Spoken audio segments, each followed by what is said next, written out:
শাহজাহান শেখকে নিজেদের হেফাজতে নিতে চায় ইডি। শাহজাহানকে বিকেল 4টের মধ্যে আদালতে পেশের নির্দেশ।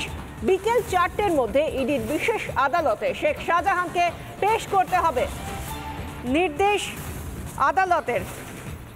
ইতিমধ্যেই বসিরহাট জেল থেকে বের করা হয়েছে শাহজাহানকে, বসিরহাট জেল থেকে আনা হচ্ছে শাহজাহানকে। 4টের মধ্যে আজ তাকে আদালতে পেশের নির্দেশ দেওয়া হয়েছে, পেশ করতে হবে। বিকেল 4টের মধ্যে ইডির বিশেষ আদালতে শাহজাহানকে পেশ করা হবে। আমাদের সঙ্গে সরাসরি রয়েছেন আমাদের প্রতিনিধি তুলিকা এবং সৈকতও রয়েছেন। তুলিকার কাছ থেকে জানতে চাইবো, তুলিকা, তুমি শাহজাহান শেখের ঠিক পেছনে ফলো করছো তাকে, এখন কোথায় নিয়ে যাওয়া হচ্ছে, এখন কোন জায়গায় শেখ শাহজাহান?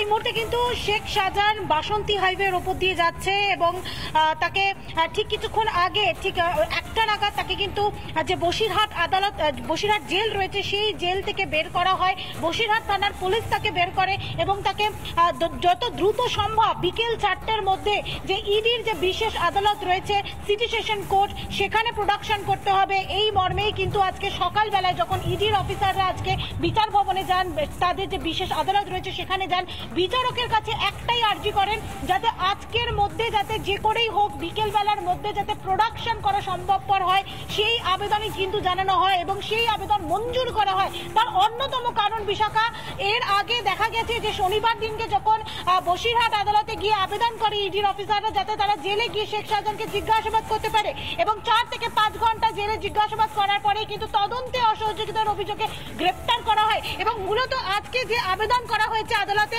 যে বেশ কিছু নাম উঠে এসেছে, বেশ কিছু সাক্ষীর নাম উঠে এসেছে, সেখান থেকে সেই সাক্ষীদের কাছ থেকে জেরা করে বেশ কিছু নাম পেয়েছেন, যে নামের পরিপ্রেক্ষিতে গত 4 থেকে 5 ঘন্টা ধরে জেলে গিয়ে জিজ্ঞাসাবাদ করেছিলেন এনফোর্সমেন্ট ডিরেক্টরেটের আধিকারিকরা। সেক্ষেত্রে এই নাম যাতে, এই যাদের যাদের নাম করা হয়েছে শাহজাহানের কাছে, তারা যাতে কোনো রকম ভাবে পালিয়ে যেতে না পারে, তারা যাতে তথ্য প্রমাণ লোপাট করতে না পারে, সেটার উপরে রয়েছে। এবং তারপর কোথায় যায় সেদিকেও নজর রাখো। আসবো পরবর্তী সময় তোমার কাছে তুলিকা, ধন্যবাদ। আপাতত এই মুহূর্তে আমরা সৈকতের কাছে যাব। আদালতের একদম সামনে থেকে রয়েছেন আমাদের অপর প্রতিনিধি সৈকত। সৈকত, আদালতের বাইরের ছবিটা কি? আর যে কোনো মুহূর্তে শেখ শাহজাহানকে নিয়ে আসা হবে, এখন বাসন্তী হাইওয়েতে রয়েছে, আর কিছুক্ষণের অপেক্ষা মাত্র। রাজ্য সরকারের পুলিশের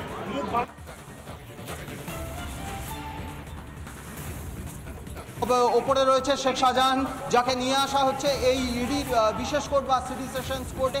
ইডি যে এজলাস, সেই এজলাসে পেশ করা হবে। তার আগে এই সিটি সেশনস কোর্টের আইনজীবীদের একাংশ ফাঁসি চাই, শেখ শাহজাহানের ফাঁসি চাইছে। সেই শেখ শাহজাহানের ফাঁসির দাবিতে পোস্টার নিয়ে তারা এখানে বলতে গেলে তারা দাঁড়িয়ে পড়েছেন আইনজীবীদের একাংশ। তাদের সবার সঙ্গে কথা বলে নেব। দাদা, একটু কথা বলবো আপনার সঙ্গে। আপনারা শেখ শাহজাহানের ফাঁসি চাইছে কেন এবং কিভাবে? দেখুন, আজকে পশ্চিমবঙ্গে আমরা একটা দুর্নীতির মধ্যে দিয়ে চলছিলাম, তার মাঝখানে আমরা এমন একটা পরিস্থিতির মধ্যে এলাম যে বসিরহাটের মহিলাদের উপর যেভাবে লাঞ্ছনা, তাদের উপর অত্যাচার, তাদের উপর শারীরিক মানসিক অত্যাচার, সেটা আজকে খুব মানুষ আমরা দেখতে পাচ্ছি। সুতরাং শেখ শাহজাহানের শুধু ফাঁসি তো চাইছি এই কারণেই, আমরা চাইছি সর্বোচ্চ সাজা যেটা হয়, এবং কোর্টের মাধ্যমেই আমরা এটা চাইছি, যেটা আমরা আইনজীবী হিসাবে আমাদের এটা একটা প্রতিবাদ থাকছে আজকে। এবং এটা আমরা সকল মানুষের কাছে, সকল রাজ্যবাসীর কাছে এবং আপনাদের মাধ্যমে, মিডিয়ার মাধ্যমে, কারণ আমরা দেখেছি যে আপনারা মিডিয়ারা কিভাবে দিনের পর দিন, রাতের পর রাত আপনারা বসিরহাটে পড়েছিলেন, সেই কাহিনী আমরা সবাই জানি। এবং কেন এত দেরি করে শাহজাহানকে ধরা হলো, এবং আরও কত শাহজাহান এরকম ছড়িয়ে ছিটিয়ে আছে সারা পশ্চিমবঙ্গে। আমরা অলরেডি শুনছি যে একজন ছোট শাহজাহান নাকি বসিরহাটে উঠতে শুরু করেছে, কারণ এদেরকে ছাড়া রাজ্য সরকার কোনোভাবে কিছু করতে পারবে না। সুতরাং ওনাদের প্রতিটা রাজ্যে একটা করে এরকম শাহজাহান দরকার, না হলে তারা ভোট বৈতরণী পার করবে। ফাঁসি চাইছেন আইনজীবীদের একাংশ, ফাঁসি চাইছেন আপনারা কেন? আপনারা ঠিক কি দাবি করছেন? আমরা দাবি করছি একটাই, ওনার মতন এত সুন্দর বাংলার বাঘ, আশুতোষ মুখোপাধ্যায়কে দেখার পর বাংলার মানে কি টাইপের বাঘ কে জানে, এর ফাঁসি একদম চাইছি, সম্পূর্ণভাবে ফাঁসি চাই। বিচার ব্যবস্থার উপর আস্থা রেখেই বলছি, বিচার দ্রুত সম্ভব, যত দ্রুততার সঙ্গে সম্ভব হোক সেটা করে ফাঁসি চাই। আপনারা এখন এই প্ল্যাকার্ড নিয়ে দাঁড়িয়েছেন, যখন শাহজাহানকে আনা হবে তখনও কি আপনারা দাঁড়িয়ে থাকবেন আপনাদের দাবি? আমরা আমাদের দাঁড়িয়ে অবশ্যই থাকবো, কিন্তু ডেফিনেটলি আমরা কোনো রকম এমন কোনো ক্যাওটিক সিচুয়েশন করব না যাতে জানেন অন্য মানে কোনো রকম যাতে ক্যাওটিক সিচুয়েশনের সুযোগ তারা নিতে পারে। আমরা আমাদের নীরব প্রতিবাদ মিডিয়ার সামনে তুলে ধরলাম, যদি উনি চোখে দেখে থাকেন তো সেটা ওনার সামনেই আমরা তুলে ধরবো।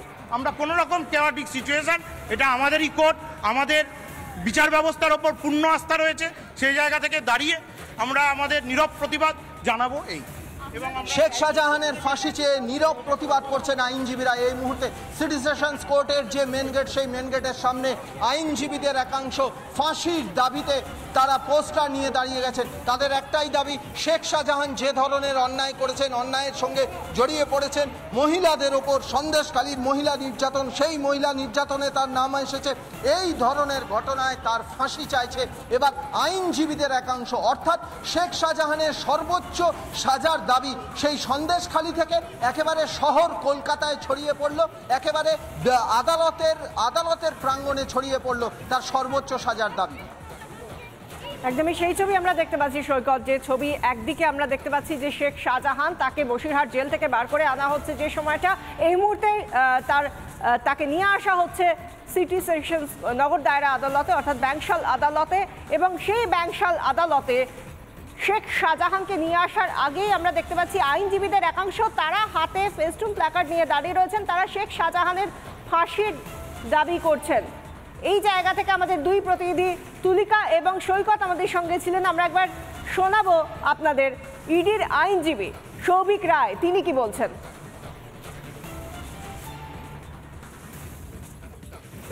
দোষী প্রমাণিত হয় তাহলে বিচার ব্যবস্থার উপর ভিত্তি করে যদি দোষী প্রমাণিত হয় তাহলে বিচার ব্যবস্থার উপর ভিত্তি করে যদি দোষী প্রমাণিত হয় তাহলে বিচার ব্যবস্থার উপর ভিত্তি করে যদি দোষী প্রমাণিত হয় তাহলে অন্যদিকে বসিরহাট আদালতে নিয়ে আসা হলো শাহজাহান ঘনিষ্ঠ ধৃত সাইফুদ্দিন মোল্লাকে। গোপন জবানবন্দি দিতে নিয়ে আসা হলো আদালতে।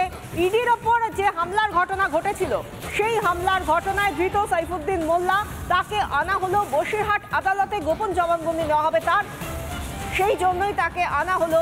মনে রাখতে হবে সাইফুদ্দিন মোল্লা শাহজাহান ঘনিষ্ঠ।